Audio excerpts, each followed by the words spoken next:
In this chapter, in chapter 9, we're talking about energy. So the first thing we're going to discuss is what work is defined as in physics. And what it's defined as is the net force on an object times the distance that object moves. Now, the units we're going to use for force is going to be in newtons, and the distance we're going to use, or the units we're going to use for distance, is in meters.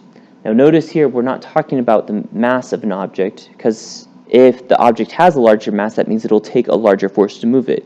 So we're only looking at the force and the distance it's used.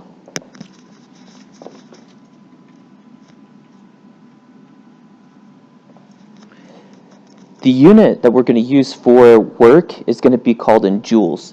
And joules is basically newtons per meter.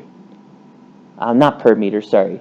It's going to be Newton meter. It means that they're being multiplied together, not divided. Okay, so 1 joule of work is done when when a force of 1 newtons is exerted over a distance of 1 meter. Okay.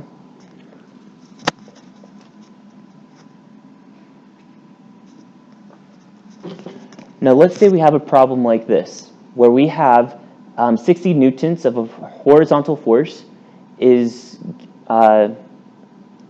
given to an object that's 32 kilograms. And we need to push it 4 meters. So how much work is done? Now there's a lot of information that's given to you in this problem.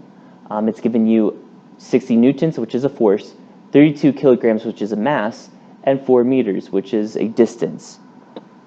Now, I'm not going to mess with the meters at all. All I'm going to do is that 60 newtons times 4.